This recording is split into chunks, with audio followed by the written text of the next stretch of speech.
नमस्कार दोस्तों, मैं मनीष कुमार घोष आप सभी लोगों का अपने इस YouTube चैनल पर हार्दिक स्वागत करता हूं। दोस्तों, मैं आज आप लोगों के समक्ष जो श्रृंखला लेके उपस्थित हुआ हूं, वो आपके आगामी जो प्रतियोगिता परीक्षाएं होने जा रही हैं, उनके लिए ये बहुत अधिक महत्वपूर्ण ये श्रृंखला रहेगी और निश्चित रूप से इस श्रृंखला से आपके कहीं न कहीं क्वेश्चन बनेंगे। इसलिए इस श्रृंखला को पूर्व से लेकर अंत तक अवश्य देखें। आइए शुरुआत करते हैं उत्तराखंड का सामान्य ज्ञान। ये उत्तराखंड से रिलेटेड मैं कुछ क्वेश्चन आपके लोगों के सामने रखूंगा जो आपकी प्रतियोगिता परीक्षाओं के लिए बहुत ज्यादा महत्वपूर्ण रहेंगी। ठीक है, अब उत्तराखंड के प्रश्न आपके समक्ष रखने जा रहा हूं। देखिए, इसी श्रृंखला में अगर मैं पहला क्वेश्चन आप लोगों के समक्ष रखूं, ये आप सभी को पता होगा, जो पर्यावरणवादी थे हमारे, जो जो पर्यावरणविद अगर हम कहें इन्हें, ये सुंदरलाल बहुगुणा, ये बहुगुणा का निधन कब हुआ था? कब हुआ ये आपको पता होना चाहिए कि किस तिथि को सुंदरलाल बहुगुणा जी का ये निधन हुआ था।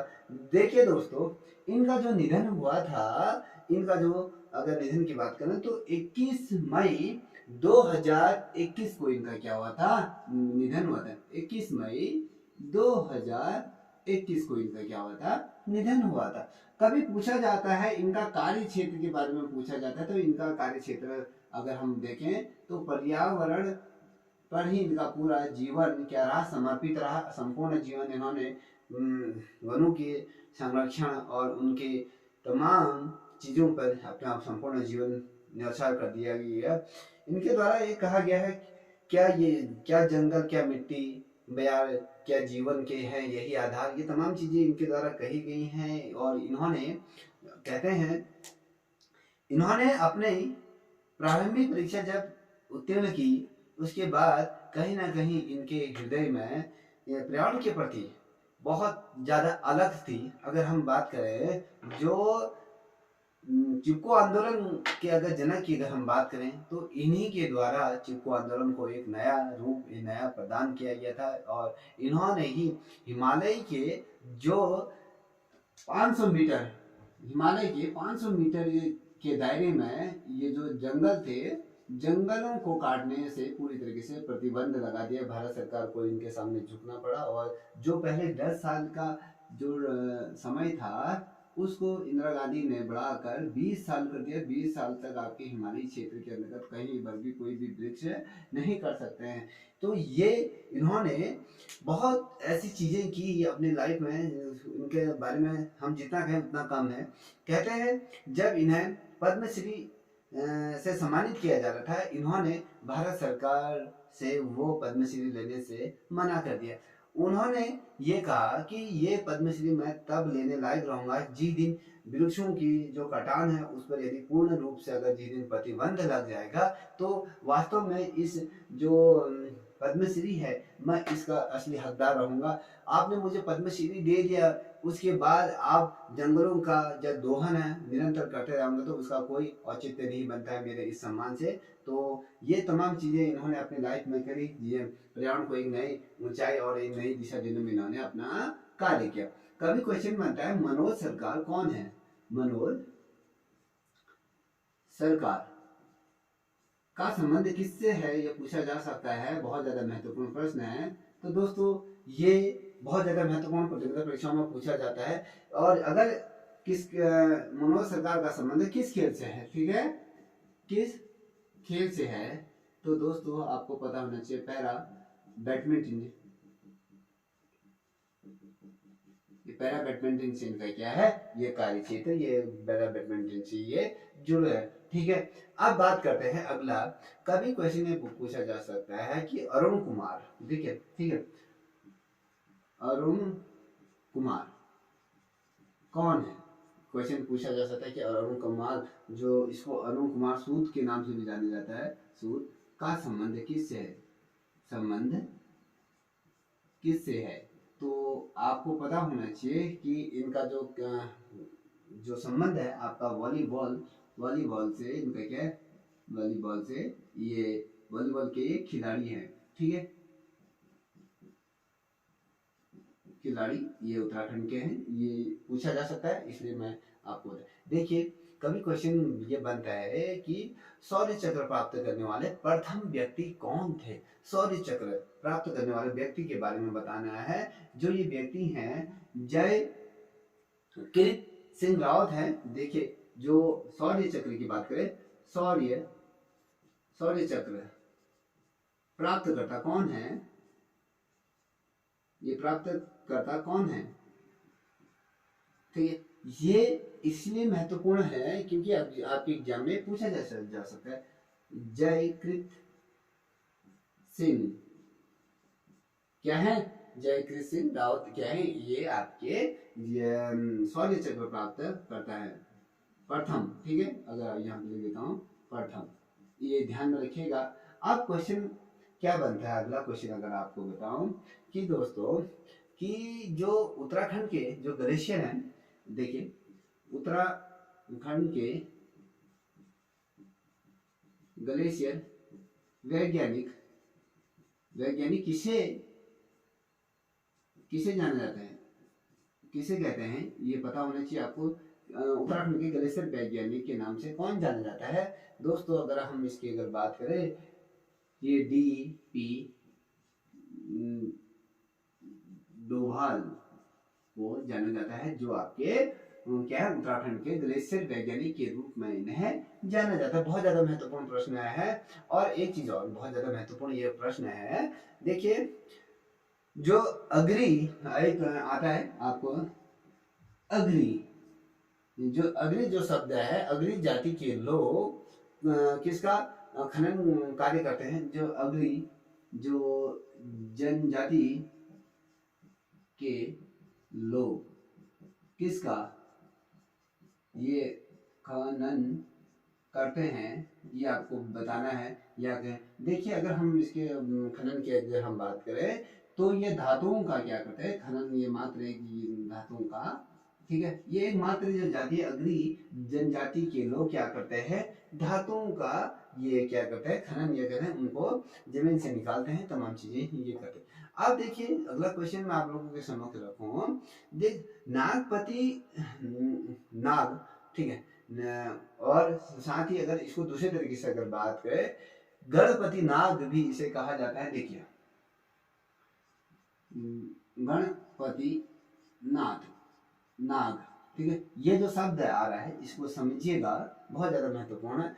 गणपति नाग और रुद्र हिमालय अभिलेख कहाँ मिलते हैं। अब देखिए गणपति नाग व रुद्र हिमालय के जो अभिलेख हैं, अभिलेख कहाँ प्राप्त होते हैं, ये बहुत ज्यादा महत्वपूर्ण प्रश्न है। इसलिए मैं आपको ये लिखा रहा हूँ कि ये जो प्रश्न है आपके जो आगामी जो परीक्षाएं होने जा रही हैं, कोई भी उठा लीजिए, पुलिस का उठा लीजिए या पटवारी का उठा लीजिए, कोई भी जो वर्तमान समय में होंगी तो वो इसके लिए रामबाण है। देखिए जो ये प्राप्त हुए थे, ये गोपेश्वर में क्या हुए थे आपके गणपति नाग और रुद्र हिमालय के जो अभिलेख थे वो आपके कहाँ प्राप्त हुए थे, गोपेश्वर के मध्य में ये तमाम चीजें आपकी प्राप्त हुई थी। अगर मैं इसी के क्रम में अगर मैं पूछूं, ये देखिए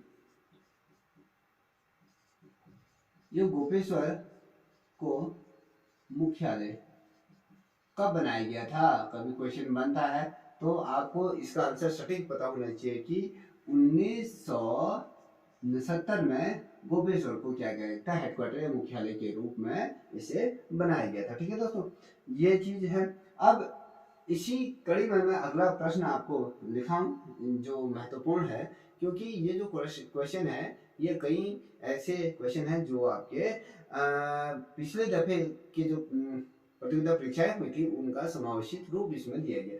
अगर मैं पूछूं, देखिए उत्तराखंड के अंतर्गत, ये बहुत महत्वपूर्ण प्रश्न है, उत्तराखंड के अंतर्गत सर्वप्रथम प्रागैतिहासिक अवशेष कहाँ प्राप्त हुए थे, कहाँ प्राप्त हुए थे। ठीक है, आपको ये बताना है। और इसमें ये क्वेश्चन ऐसा भी पूछा जा सकता है कि जो ये प्राप्त हुए थे उसका जनपद बता दीजिए या स्थान बता दीजिए। तो देखिए, जो पहली दफे जो आपके प्रागैतिहासिक जो चीजों के अवशेष प्राप्त हुए थे, ये आपके देखिए चंपावत में, चंपावत ये जिला हो गया, और देवी धुरा नामक, ये नामक स्थान पर क्या हुए थे, प्राप्त हुए थे। अब नामक स्थान पर जो प्राप्त हुए थे, यहाँ पर जो मृग भाण ये चीजें प्राप्त हुई थी। मृग भाण से यह कहे पाषाण कालीन, ठीक है, पाषाण कालीन चीजें हमें यहाँ पे क्या हुई थी, पहली दफे या ये प्राप्त हुई, जिसे कप मार्क्स भी कहा जाता है। ठीक है, ये बहुत महत्वपूर्ण है। अब देखिए, जो अगला क्वेश्चन अगर मैं दिखाऊं आपको, ये भी बहुत ज्यादा महत्वपूर्ण है, प्रागैतिहासिक से संबंधित। देखिए, अब मैं ये अगर मैं क्वेश्चन दे, देवी धुरा, देवी धुरा, अब देवी धुरा कहाँ आता है, मैंने आपको बता दिया, जो देवी धुरा आता है चंपावत। देवी धुरा में जो कप मार्क्स प्राप्त हुए थे, उनकी जो खोज किसने की थी, क्वेश्चन बनता है, तो आपको पता होना चाहिए कि ये खोजकर्ता कौन है। देखिए, बहुत महत्वपूर्ण, ये जो खोजकर्ता हैं, मैंने इससे पूर्व जब मैंने आपको ये पढ़ाया था, उस समय भी आप लोगों को इसके बारे में पूरी डिटेल में समझाया था कि इनके किसने करी थी इनकी खोज, ये तमाम चीज। देखिए, डॉक्टर MP जोशी द्वारा इन कप मार्क्सों की क्या की गई थी, खोज की गई। अगर इसी कड़ी में मैं अगला क्वेश्चन आपको लिखूं, तो उत्तराखंड का, देखिए बहुत महत्वपूर्ण है, उत्तराखंड का शैल, देखिए सॉरी, उत्तराखंड का शैल चित्र संग्रहालय कहाँ स्थित है। अब कहने का मतलब है, जो प्रागैतिहासिक काल के अंतर्गत जो तमाम चित्र या कहें जो चीजें हमें सर्वाधिक रूप में जो मिले थे, वो कहाँ प्राप्त हैं और किस जनपद के अंतर्गत कहाँ स्थित है, यह जनपद भी पूछा जाता है। ठीक है, जनपद आपको पता होना चाहिए किस जनपद के अंदर तमाम चीजें आती हैं। देखिए, ये जो संग्रहालय कहा जाता है, जो शैल चित्रों का जो सबसे बड़ा संग्रहालय अगर माना जाता है, ये अल्मोड़ा जनपद के अंतर्गत आता है। अब अल्मोड़ा जनपद के अंतर्गत कौन सा आता है,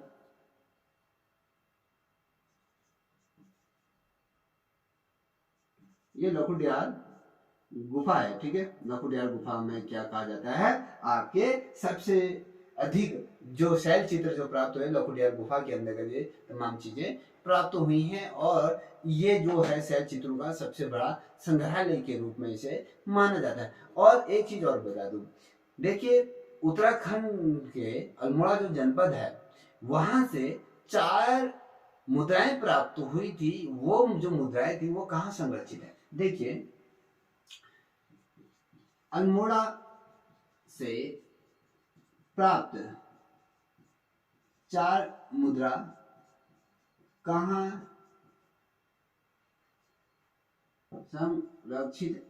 संरक्षित हैं।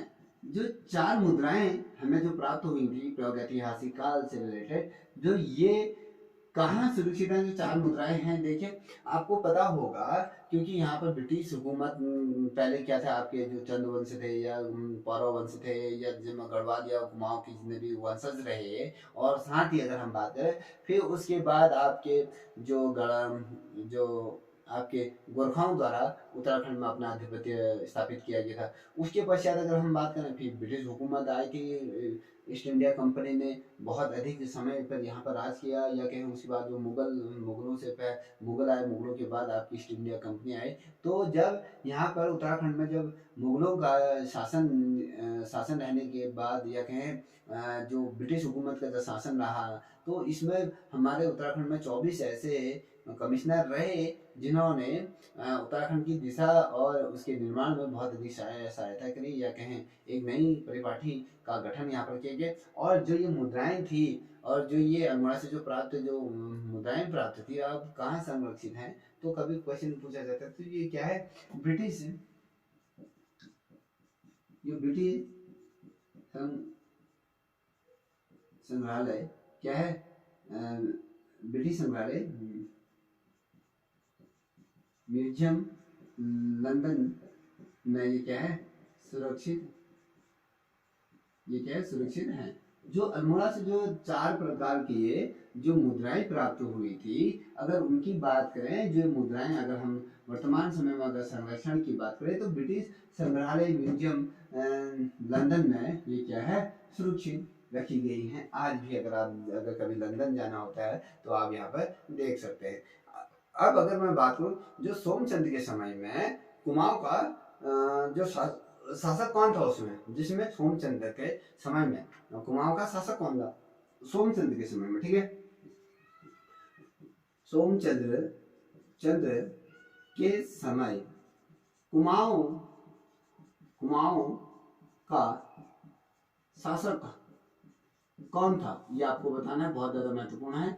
ये बताइए, अगर जो बच्चे को आता है वो कमेंट सेक्शन में बता सकते हैं। देखिए, इस समय जो कुमाऊं का जो शासन सोमचंद्र था, उस समय अगर यहाँ का शासक की बात करें कुमाऊं का, तो ब्रह्मदेव था यहाँ पर, ठीक है, ब्रह्मदेव यहाँ का क्या था, कुमाऊं का ये शासक के रूप में यहाँ पर था, ठीक है। अब अगले क्वेश्चन की तरफ हम बात करें, जो भी परीक्षा के मद्देनजर बहुत ज्यादा महत्वपूर्ण ये रहेगा। देखिए, कुमाऊं का सबसे प्राचीन देवता किसे माना जाता है,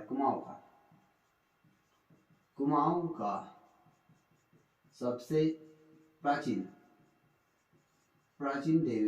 देवता किसे माना जाता है, ये बताइए। देखिए, बहुत से लोग कहेंगे ये देखो गुरु देवता, बहुत से लोग ये कहेंगे, मगर परंतु ये नहीं है, ठीक है, गुरु देवता नहीं है। हम पूछ रहे हैं कि कुमाऊं का सबसे प्राचीन या कहें सबसे प्राचीन या पुराना देवता किसे माना जाता है, तो आपको पता होना चाहिए, ये एडी देवता है, इसको हम एडी, ये देखिए एडी ये देवता को माना जाता है। जो देवता है पशु चारकों को, जो पशु चारक होते हैं, या जो ये मवेशियों के रूप में इन्हें क्या जाना जाता है। और ये जो है आपके जो पशु चारक होते हैं, जो पशुओं को अपने जंगलों में या उनको चराने के लिए ले जाते हैं उनको, और दुधड़िया, इसको घुरड़िया अगर इसको भी कहा जाता है। देखिए, एडी ऑब्लिक अगर हम कहें घुरड़िया के नाम से भी जाना जाता है। कभी अगर घुरड़िया आया तो आपको घुरड़िया लगाइएगा, फिर या फिर एडी इसको जाना जाता है, एडी के नाम से इसे जाना जाता है। देखिए, किसके मुगल, देखिए बहुत ज्यादा महत्वपूर्ण प्रश्न है, मैं दूसरा आपके लोगों के सम्मुख रखूं, तो किसे मुगलों ने अखड़ राजा की संज्ञा दी थी। ये अखड़ मतलब एकदम एटीट्यूड वाला जो राजा, अखड़, ये मुगलों ने किसे अखड़ राजा की जो संज्ञा दी थी, किस ऐसे राजा को इसकी संज्ञा दी गई थी, अखड़ जो राजा को जो संज्ञा दी गई थी। देखिए, आपने अगर पढ़ा होगा महीपति शाह, देखिए महीपति शाह जो था, उसे अखड़ राजा की संज्ञा मुगलों द्वारा दी गई थी, ठीक है। अगर हम अगले प्रश्न की बात करें, तो ये प्रश्न भी आपका बहुत अधिक महत्वपूर्ण ये है। कभी क्वेश्चन ये बनता है कि भैया, जो गढ़वाल का शिवाजी किसे कहा जाता है, गढ़वाल का शिवाजी, देखिए, गढ़वाल का शिवाजी किसे कहा जाता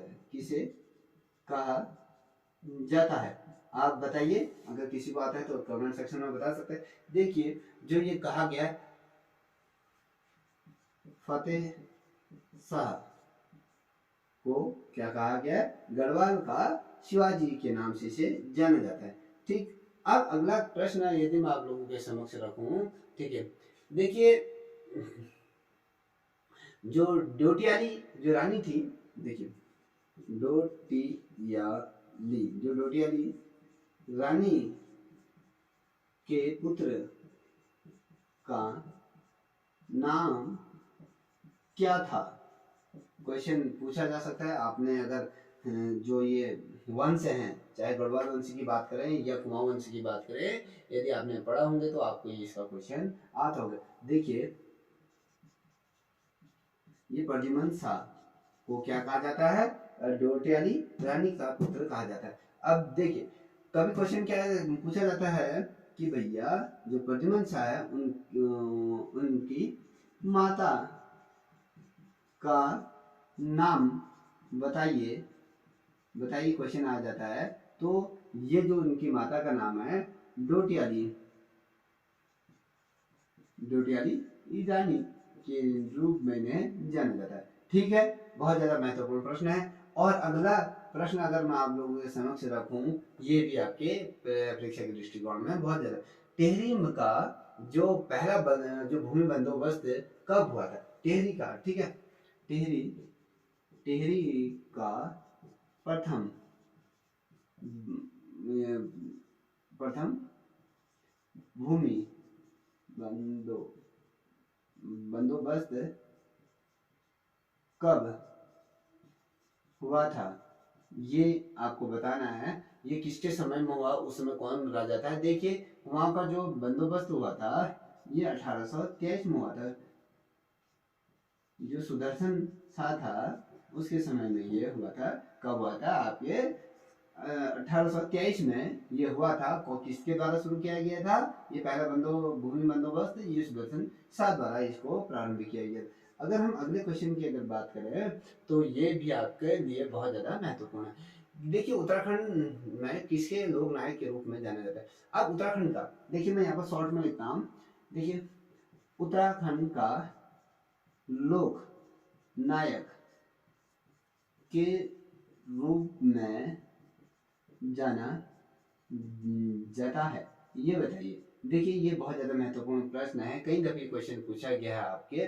देखिए अगर हम इनकी बात करें तो ये आपके हरगोविंद गोविंद पंत को क्या कहा जाता है, कुमाऊं उत्तराखंड का लोक नायक के रूप में इन्हें जाना जाता है। ठीक है दोस्तों, ये बहुत महत्वपूर्ण है, इसलिए आप इसे नोट कर लीजिएगा।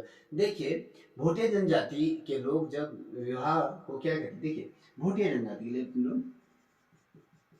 भोटिया जनजाति के लोग विवाह को क्या कहते हैं या किस नाम से इनको पुकारते हैं विवाह को, तो अगर मैं बात हो दामी करके ये लोग पुकारते हैं। दामी ये किस जनपद के अंतर्गत है, ये पिथौरागढ़ जनपद के अंतर्गत ये आते हैं।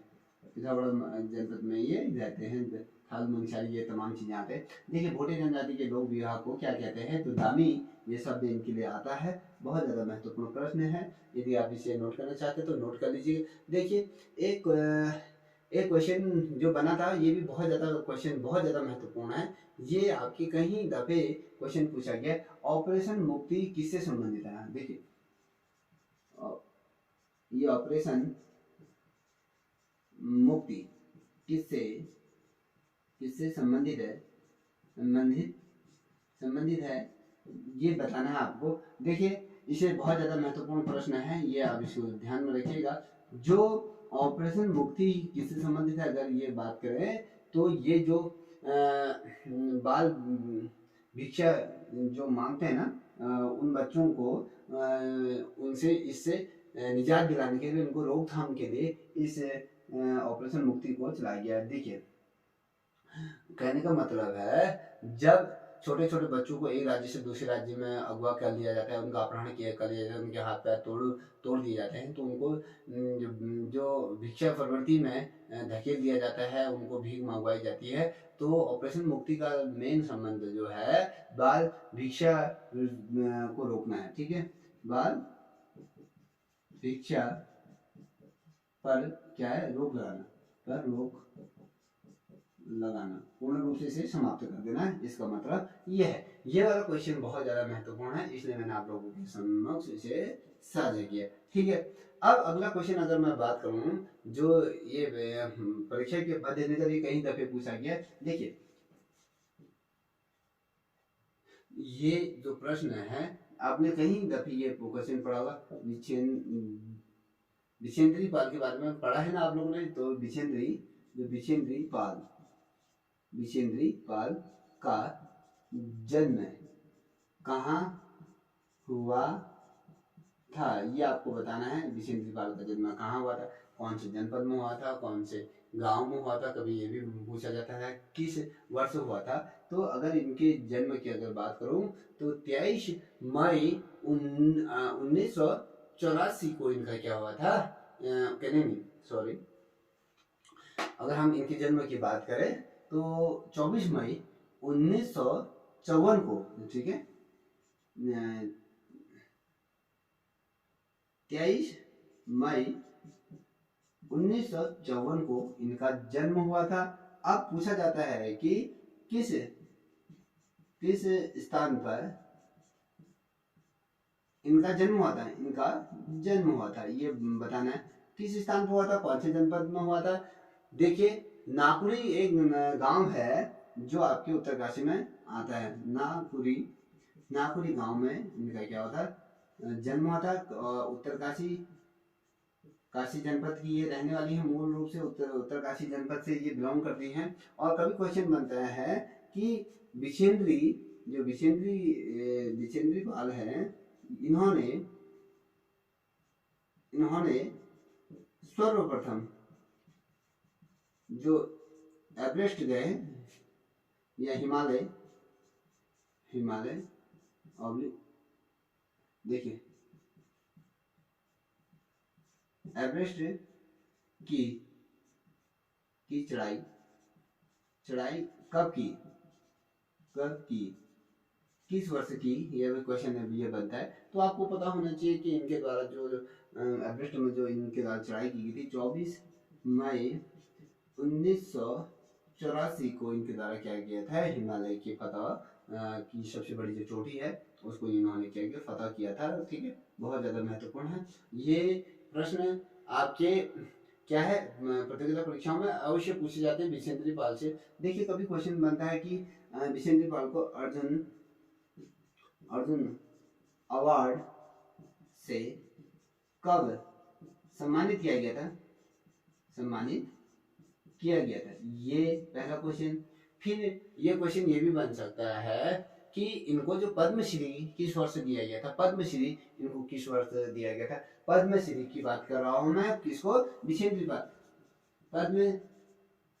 पद्मश्री कब दिया गया, इनको पद्मश्री भी दिया गया है, आपके अर्जुन पुरस्कार से भी ये सम्मानित हैं, ठीक है। ये इसलिए बता रहा हूं क्योंकि परीक्षा में विछेंद्री पाल से रिलेटेड क्वेश्चन आपके बनते हैं, ठीक। आपको अगर मैं बताऊं 1984 में आपको क्या दिया गया था,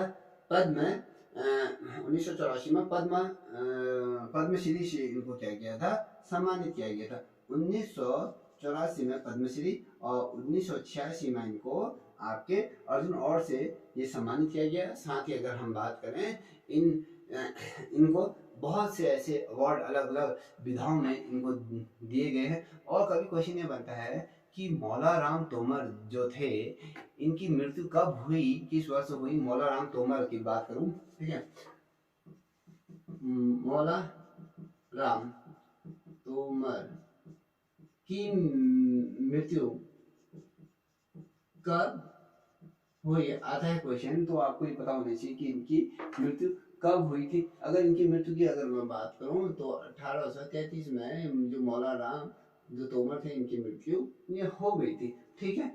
अब इससे रिलेटेड अगर अगला क्वेश्चन मैं आपको बताऊं तो एक क्वेश्चन बनता है कि सुमन सौरभ नाम से कविता लिखा है किसके द्वारा? सुमन सौरभ। देखिए यहाँ पे लिख देता हूँ, सुमन सौरभ की कविता किसने लिखी? अगर अगर कोई क्वेश्चन बनता है, देखिए ये जो लिखी गई है श्री देव सुमन द्वारा इसको लिखी गई है। श्री देव सुमन द्वारा इस कविता को रचा गया है।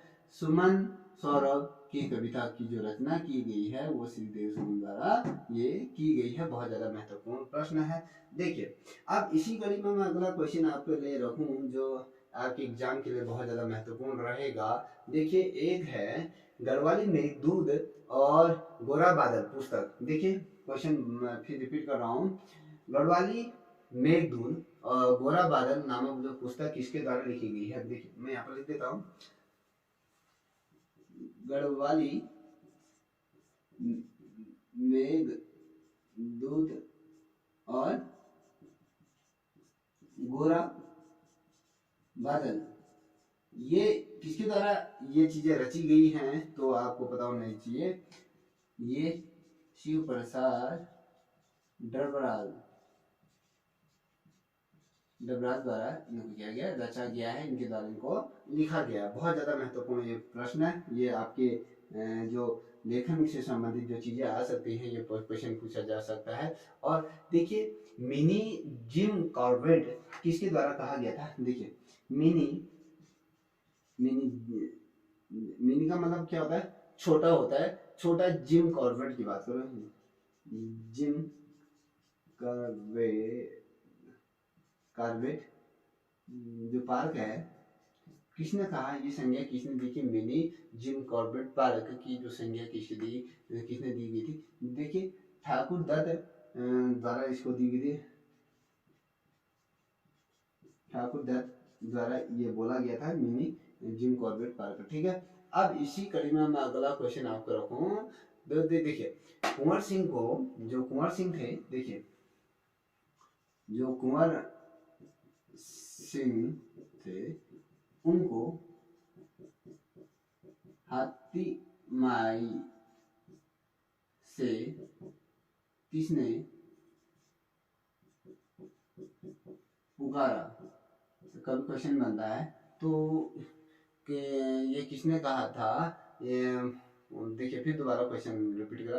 कुंवर सिंह नेगी को गढ़वाल का हाथीमाई किसके द्वारा कहा गया था? ये जो नाम दिया गया था किसके द्वारा कहा गया था? देखिए आपने तो इनके बारे में पढ़ा होगा, मुकुंदी लाल जी के बारे में आपने पढ़ा होगा। तो इन्होंने ही कुंवर सिंह नेगी को गढ़वाल का हाथीमाई की संख्या या कहें इनके द्वारा इस नाम से इनको पुकारा गया था। देखिए अगर कुंवर सिंह का संबंध इससे है, कभी क्वेश्चन बनता है, आपको पता होना चाहिए ये बेल पत्री लिपि बेल लिपि से इनका क्या है संबंध है, इनका संबंध इससे माना जाता है। देखिए जो गांधी जी की जो शिष्या थी मीराबेन को पद्मश्री कब मिला था? मीराबेन को जो पद्मश्री कब मिला था, कभी क्वेश्चन बनता है। तो जो मीराबेन को जो पद्मश्री मिला था 1981 में मीराबेन को ये पद्मश्री से क्या किया था? ये सम्मानित किया गया था। ठीक है। कौन थी ये? गांधी जी की क्या थी? ये शिष्या, ये जो माना जाता है मीराबेन को इनकी जो शिष्या कहा जाता है। तो इनको जो पद्म श्री मिला था इनको ये आपका 1981 में इनको ये मिला था। ठीक है। अब इसी से रिलेटेड अगला क्वेश्चन रखूं कि जो गांधी जी की जो एक और शिष्या थी जो जिनका नाम सरलाबेन था, उसका वास्तविक नाम क्या था? अगर क्वेश्चन बनता है सरलाबेन का वास्तविक नाम क्या था? ठीक है। देखिए यहाँ पर सरला बेन का वास्तविक नाम क्या था। कभी क्वेश्चन ये बनता है तो आपको पता होना चाहिए कि हेली एथिलीन ये है, देखिए एथिलीन है, हैरीमन करके ये नाम है, हैरीमन करके नाम है, जो सरला बेन है, जो गांधी जी की जो शिष्या है, उसको इस नाम से जाना जाता है। अगर मैं इसी से रिलेटेड अगर क्वेश्चन बताऊं कि भैया जो सरला बेन जो नामक जो आश्रम की स्थापना की गई थी वो किस स्थान पे की गई थी। देखिए ये जो की गई थी कौसानी में, कौसानी में ये की गई थी 1941 को ये किया गया था। कौसानी अभी जो ये बागेश्वर जनपद के अंतर्गत ये वर्तमान समय में आता है। ये जो है आपके बागेश्वर में इस चीज को स्थापित किया गया। अगर इसको किस नाम से जाना जाता है कभी क्वेश्चन बनता है तो इसे लक्ष्मी आश्रम के नाम से भी जाना जाता है। कभी क्वेश्चन बनता है कि लक्ष्मी आश्रम कहाँ स्थित है तो ये कौसानी में स्थित है कि जनपद में आता है, तो आपके बागेश्वर जनपद में आता है। ये बहुत ज्यादा महत्वपूर्ण है तो इसलिए मैंने आपको ये बता दिया है, ठीक है। अब इसी से रिलेटेड में अगर अगला क्वेश्चन आप लोगों के समक्ष रखूं, देखिए मंदिरों का समूह और नगरी के रूप में किसे जाना जाता है। देखिए ये देखिए बहुत ज्यादा महत्वपूर्ण है। मंदिरों का देखिए मंदिरों का समूह और नगरी के नाम से कौन जाना जाता है, और या फिर ये किस जनपद के अंतर्गत आता है, जनपद के अंतर्गत आता है, तो आपको पता होना चाहिए ये अल्मोड़ा जनपद के अंतर्गत आता है, ठीक है। अल्मोड़ा जनपद के आगे, और ये जो जागेश्वर को इस नाम से जाना जाता है, जो मंदिरों समूह और आपके मंदिर की नगरी के रूप में इसे जाना जाता है।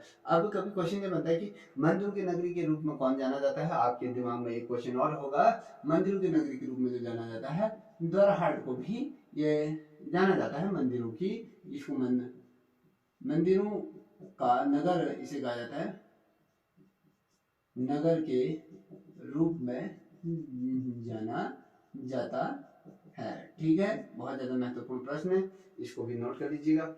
अब कभी क्वेश्चन ये बनता है कि भैया उत्तराखंड का टॉयलेट मैन किसे कहते हैं। देखिए उत्तराखंड का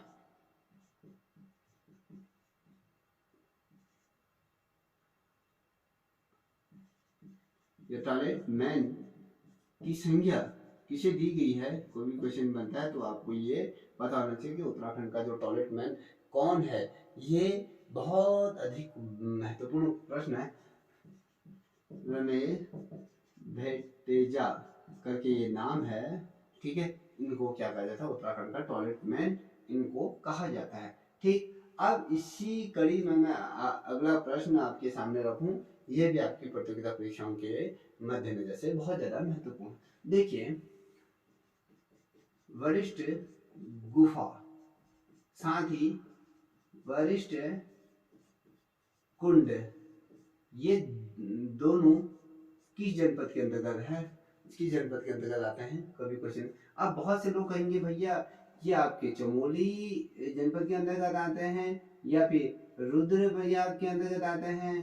तो दोस्तों ये दोनों में से किसी जगह नहीं आता है, ये आपके टिहरी के अंतर्गत आते हैं, ठीक है। जो वरिष्ठ गुफा और वरिष्ठ कुंड आपका जो आता है आपके टिहरी जनपद के अंतर्गत ये स्थित है, ठीक। इतना समझ गए।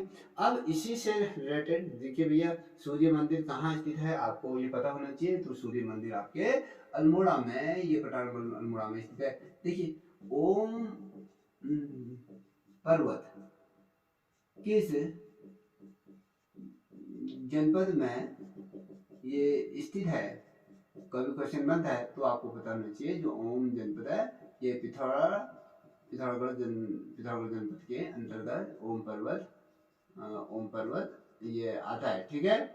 बहुत ज्यादा महत्वपूर्ण है, इसलिए ये क्वेश्चन मैं आपको बता रहा हूँ। इस प्रकार से आपको शायद ही कोई बताए। अब अगला प्रश्न मैं अगर आपसे रखूँ कि जो गढ़वाली शैली के जो सबसे पुराना चित्रकार कौन सा माना जाता है, ये क्वेश्चन कई दफे क्वेश्चन पूछा गया। गढ़वाली शैली का, देखिए यहाँ पर लिख देता हूँ,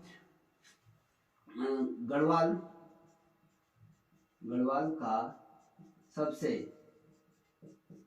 पुराना जो चित्रकार किसे माना जाता है, तो आपको पता होना चाहिए कि मौलाराम को माना जाता है, ठीक है, माना जाता है, ठीक है। मौलाराम को क्या माना जाता है, गढ़वाल का सबसे पुराना चित्रकार के रूप में इन्हें जाना जाता है।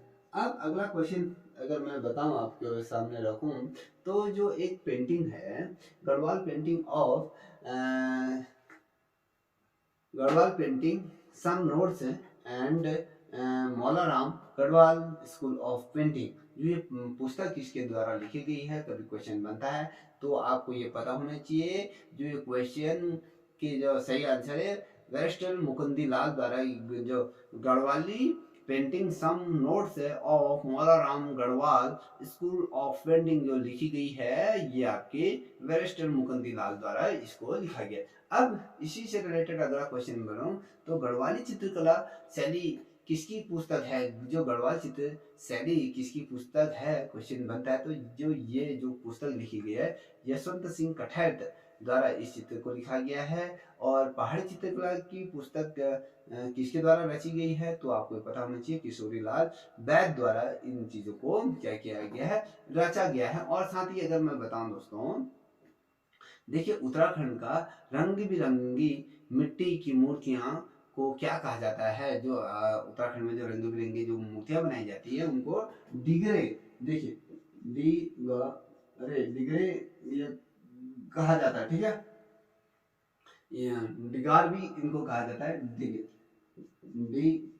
डिगार भी इन्हें कहा जाता है, डिगरे या डिगार भी, दोनों में से जो भी आपको उचित लगे उसे लिख दीजिएगा। ये दोनों चीजें आपके परीक्षा में पूछा जाता है। देखिए एक जो नृत्य है बहुत ज्यादा महत्वपूर्ण, ये नृत्य पूछा जाता है आपके परीक्षाओं में पूछा जाता है। गढ़वाल क्षेत्र का जो तलवार और ढाल से के साथ जो नृत्य किया जाता है उसे क्या कहा जाता है, गढ़वाल के अंतर्गत जो तलवार और ढाल से जो नृत्य किया जाता है उसे क्या कहा जाता है, उसे सोरो नृत्य कहा जाता है, जिसे भैलो और सोरो ये गाना भी है, इसको ये कहा जाता है, सोरो नृत्य इसे कहा जाता है। और अगर हम यदि कुमाऊं क्षेत्र के अंतर्गत अगर हम इस नृत्य को अगर बात करें, तो जो कुमाऊं क्षेत्र के अंतर्गत जो तलवार और ढाल के साथ जो नृत्य किया जाता है उसे हम क्या बोलते हैं, छोलिया नृत्य के तौर पर हम इसे जानते हैं, ठीक है। अब जो सोरो नृत्य है, जैसा कि आपको पता है कि भोटिया लोगों के जो लोग हैं उनका ये नृत्य माना जाता है, या कहे इसी के अंतर्गत। देखिए अगर मैं इस क्वेश्चन को दोबारा इस प्रकार से रखूं, जो सोरा नृत्य है, जैसा भोटिया लोगों में कौन सा नृत्य है ये किया जाता है, जिस प्रकार से छोलिया नृत्य है कुमाऊं के अंतर्गत, जैसे गढ़वाल में सोरो नृत्य है, उसी प्रकार से भोटिया जनजाति के अंतर्गत कौन सा नृत्य किया जाता है, पोणा नृत्य। अगर हम बात करें, यहाँ पर मैं लिख देता हूँ, पोणा ये नृत्य क्या किया जाता है, भोटिया जनजाति के अंतर्गत ये किया जाता है, जिसे हम पोणा नाम से ये जानते हैं, ठीक है। अब वहीं अगर मैं बात करूं कि कुमाऊं का युद्ध प्रधान नृत्य, कुमाऊं का युद्ध प्रधान नृत्य किसे माना जाता है, तो छोलिया ये नृत्य को माना जाता है, ठीक है। ये छोलिया नृत्य आपके क्या है, कुमाऊं का युद्ध प्रधान नृत्य के रूप में इसे जाना जाता है। कहीं पर छलिया भी इसे कहा जाता है, छोलिया या छलिया एक ही है, ठीक है। अब ये बताइए गढ़वाल की जो पहली ये बोलती फिल्म कौन सी थी, ये आपको पता होना चाहिए। जो गढ़वाल की जो पहली बोलती हुई जो फिल्म थी, वो उस फिल्म का जो नाम है ये घर वैन ये थी, ठीक है। अगर अब हम अगर कुमाऊं की अगर बात करें, कुमाऊं की तो जो है मेघा ये आपकी क्या है, कुमाऊं की, और गढ़वाल की घर जगह ये है। अगर कभी क्वेश्चन पूछा जाता है कि जो ये फिल्म कि इनके द्वारा रची गई है, जो इनके डायरेक्टर कौन थे, जो कुमाऊनी बोली की जो पहली फिल्म थी आपकी, जैसे पता है कि मेघा आया है, उनके जो निर्देशक जो करता है आपके जीवन सिंह बिष्ट द्वारा इसको रचा गया है। अगर हम अगर जो घर जगह है जगवाल, अगर नहीं सॉरी, ठीक है, इसको देखिए घर में ये क्या है, जो ये गढ़वाल की प्रसिद्ध फिल्मों में से एक माने जाती है। और गढ़वाली मूवी की अगर बात करें, पहली गढ़वाली मूवी की, तो वह जगवाल मूवी है, जो जो पारेश्वर गौड़ हैं उनके द्वारा इस मूवी को क्या गया है, रचा गया है। ठीक है।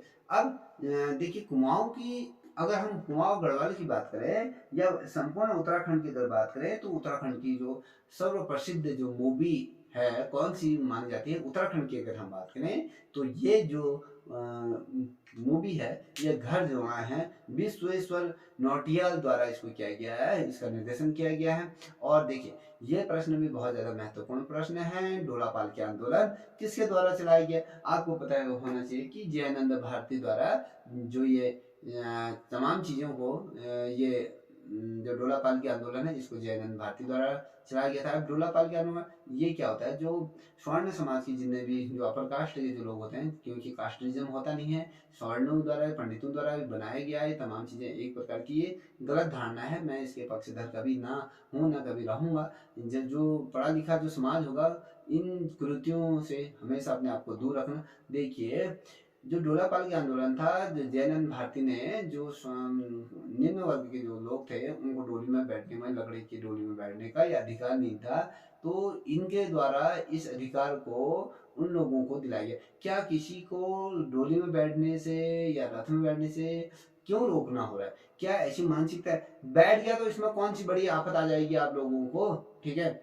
आज हम जो अन्य देश हैं, अगर हम बात करें, चाइना हो गया, चाइना की तो पॉपुलेशन से हमारे हमसे भी बहुत ज़्यादा है। और अगर हम बात करें, चाइना तो हमारे बाद स्वतंत्र हुआ, स्वतंत्र रूप से अगर कहें तमाम चीज़ें, तो उसके बावजूद भी हम उससे पूर्व पहले स्वतंत्र हो गए थे।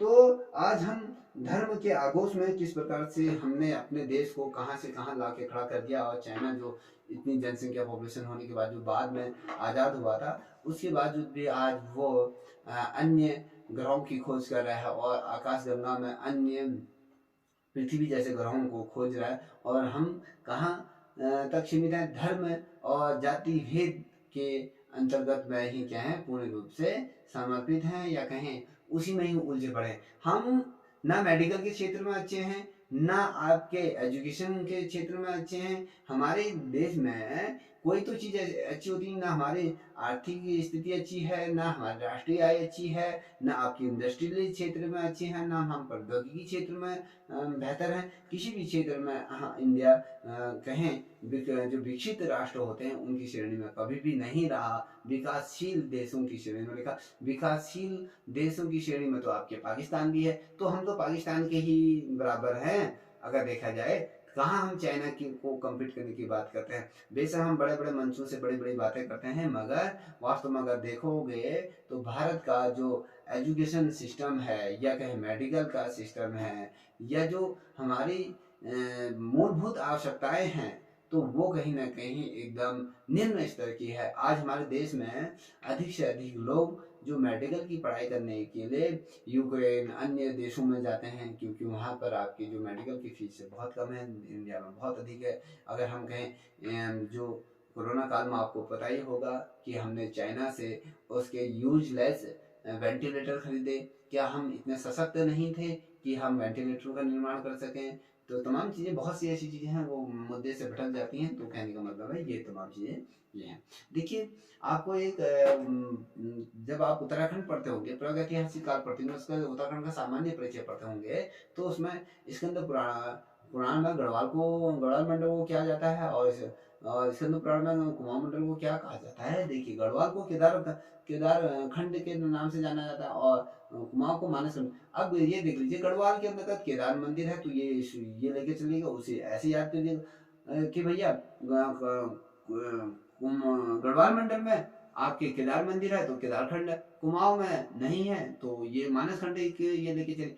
देखिए आपको याद होगा कि शल्ट की जो घटना घटित हुई थी, जिसे हम शहीद दिवस के रूप में भी बनाते हैं, तो ये कब घटित हुई थी? ये जो घटित हुआ आपको पता होना चाहिए, कि आप सभी को पता होगा कि भैया 1942 को घटित तो आपको पता होना चाहिए 5 सितंबर 1942 को ये घटना घटी थी। कहाँ? सल्ट क्षेत्र में घटी थी, जो सल्ट आपके अल्मोड़ा जनपद के अंतर्गत ये आता है। सल्ट की घटना को गांधी जी ने क्या कहा था? गांधी जी ने, अगर हम सल्ट की घटना को अगर कहें, ये बारडोली नाम से ये इसको क्या करें, इसको जाना था, इनको बोला था कि ये क्या है आपकी बारडोली के रूप में से जाना था।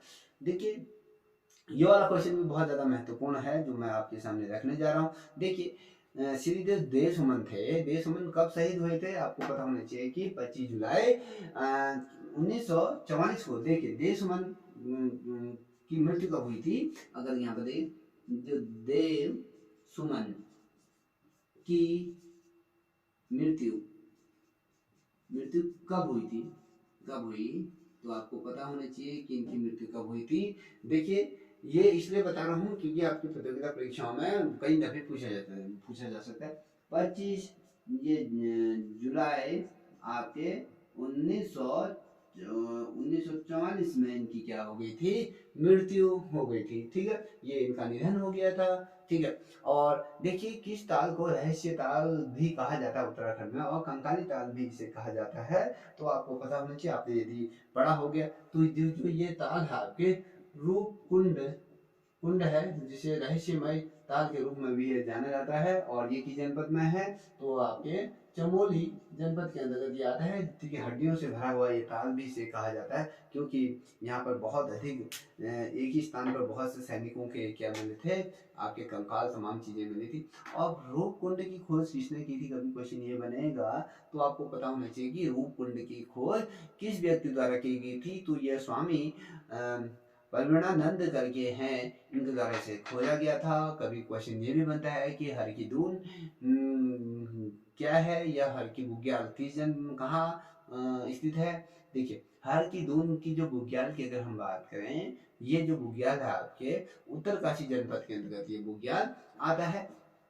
साथ ही अगर मैं बात करूँ, कुछ आपको मैं बुग्याल के बारे में बताऊंगा और उसकी जनपद भी बता देता हूँ। देखिए वेदिनी बुग्याल की अगर हम बात करें बुग्याल की, तो ये चमोली जनपद के अंतर्गत है।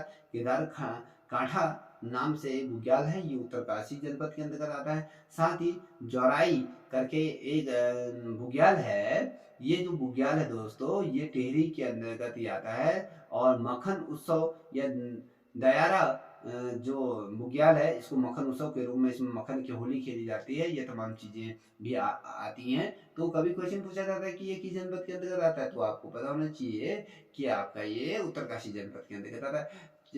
चाईशील करके ये बुग्याल है, ये बुग्याल कहाँ किस जनपद के अंतर्गत आता है? तो दोस्तों तो ये भी आपको पता होना चाहिए कि उत्तरकाशी जनपद के अंतर्गत आता है। देखिए आपने कुमाऊं का प्रवेश द्वार के बारे में सुना होगा, गढ़वाल के प्रवेश द्वार के बारे में सुना होगा। देखिए कुमाऊं का प्रवेश द्वार आप तो सबको पता होगा कि काठगोदाम को कहा जाता है। और यदि हम बताएं गढ़वाल का प्रवेश द्वार की अगर हम बात करें, तो ये भी आपको पता होगा कि आपके कोट द्वार का कहा जाता है। अब मुझे ये बताइए टिहरी का जो प्रवेश द्वार है वो किसे कहते हैं? दोस्तों अगर मैं बताऊं तो ये मुनि की रेती जो है, ये आपको क्या कहा जाता है? टिहरी का ये प्रवेश द्वार के रूप में इसे जाना जाता है।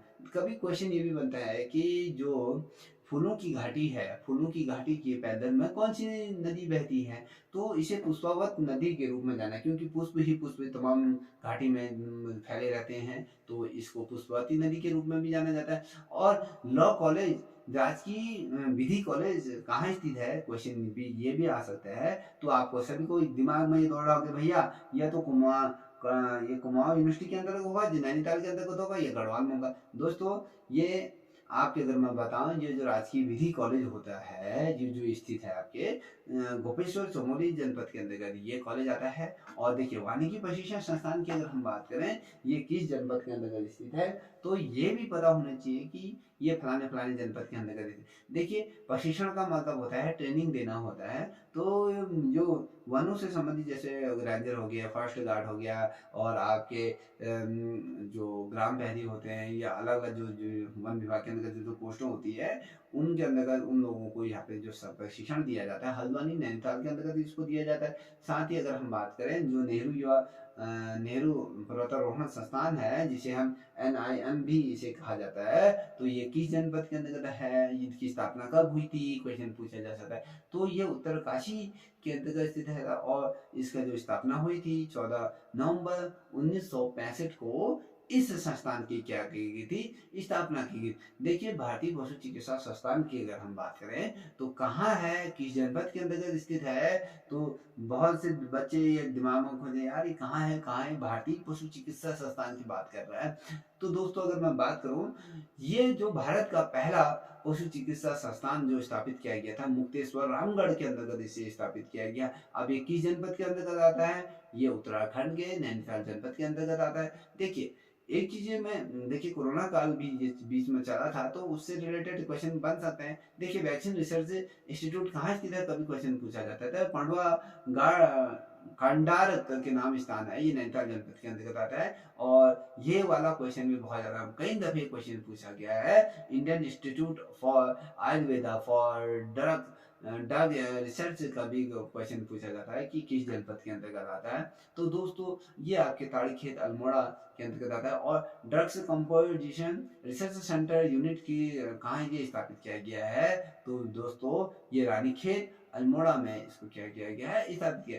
देखिए आपको जो रुड़की को किस नाम से जाना जाता है, जो रुड़की IIT है उसको किस नाम से जाना जाता है, तो जो सेंट्रल बिल्डिंग रिसर्च इंस्टीट्यूट के रूप में इसे हम जानते हैं। तमाम चीजें आपके ये पूछे जाते हैं। देखिए एक क्वेश्चन में आगे आपको स्मरण दिलाऊं, जो कुनिंदों की जो पहली और दूसरी राजधानी कहाँ थी, कुनिंदों की जो पहली राजधानी ये कालकूट में थी पहली राजधानी, और शत्रुघ्न में आपकी इसकी क्या थी, दूसरी राजधानी आपकी ये स्थापित हुई थी। और उत्तराखंड में नदी बचाओ आंदोलन किसने चलाया था, तो अगर हम बात करें तो ये सुरेश भाई हैं, इनके द्वारा इसको चलाया गया था। किस वर्ष चलाया गया था अगर क्वेश्चन बनता है तो आपको इस पर सप्ताह होना चाहिए, 1991 में सुरेश भाई द्वारा इसको चलाया गया।